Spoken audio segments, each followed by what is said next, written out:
Sveiki and hello.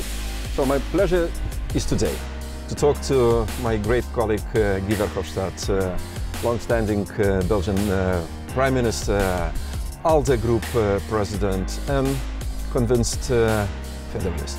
Yeah. Guy, last week we had a, I would say, very friendly collegial meeting with our Lib Dems colleagues, former members of the ALDE party from United Kingdom. So, what lessons have we learned from this failure of the lessons? Indeed. Never do an exit. Never do an exit. Never follow Brexit. Neither Brexit, neither exit. No, yes, because what we see is a failure of Brexit. Certainly for the British economy, the British industry, for a lot of people living or working in Britain. And after the election, some of the Brexiteers said, yeah, this is only the start. There will be other exits. We never have seen any exit anymore. Nobody asks for it. And so that's the main lesson. So it's better to reform Europe from inside than to go out of the European Union and then create a wall between yourself and your biggest market.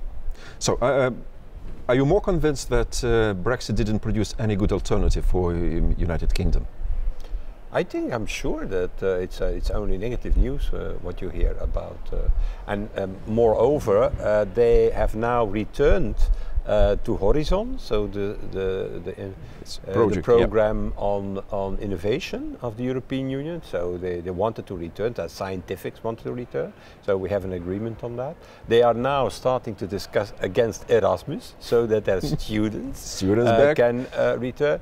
And I'm pretty sure that the next phase will be in the next years to come back in the customs union, and then it will be the single market, and so on and so on. So that is what is happening, and that is proof of the fact that there is no alternative for. I think there is no good Brexit, by the way. There is no, yes, exactly. I mean, keeping the eyes on incoming European elections, and there are some political forces which still eager to weaken European project, and with the political interferences from some totalitarian regimes. How you see the situation developing? Are you more concerned than before previous elections, looking at perspective? I'm pretty concerned about it, because we don't know what type of actions they will develop, and certainly if we continue what is absolutely necessary, all support to Ukraine, I'm expecting a huge interference again from Russia in our election, and directly and indirectly.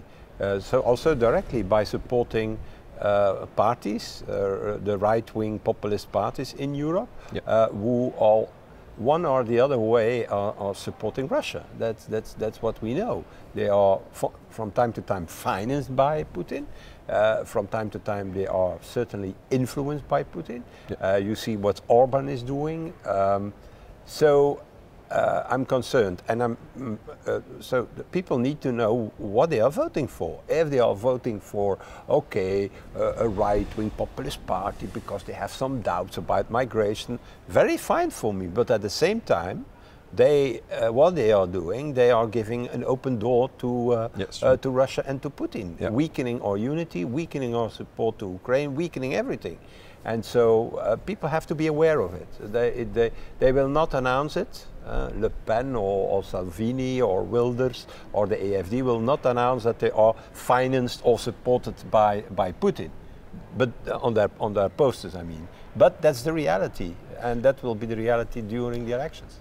But do you believe that our compatriots, I mean Europeans, they are better informed about all those risks coming from interferences from outside?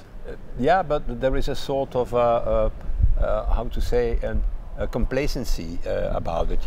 What will happen? And you see things like that happen during Brexit, things like that happen during Trump's election in the US. So there are many people who find it normal, and it's not normal because Putin that's not a democracy, that's an autocracy. And he wants to destroy, in fact, liberal democracies. True. Because if he can destroy liberal democracy in Europe, he has no fear anymore from tendencies to democracy in his own country, in Russia. So the best way to secure his autocracy is to destroy the democracy, his neighboring democracies. That's right. And that's the purpose.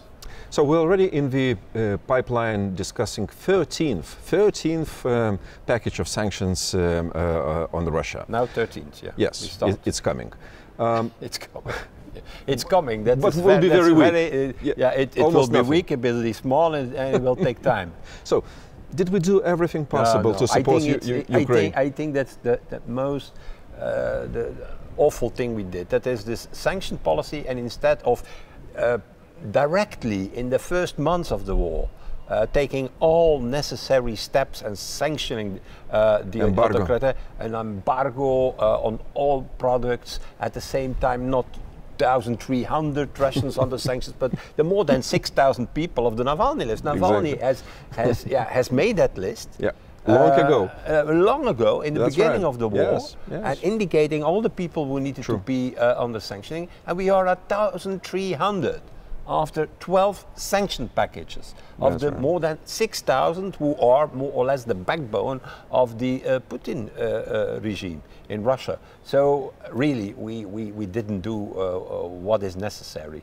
And now we will struggle into the 13th package. It's proof of the fact that with unanimity, it takes too much time, too much effort, and it has no effect because you need months and months and months of discussions before you can launch that package. And in the meanwhile, the Russians have already adapted themselves to that package. That's right. That's right. That's what's happening. Unfortunately. Guy, thank you very much for addressing those current issues in February in the European Parliament here in Strasbourg. I'm looking forward to continue our discussion. Thank you.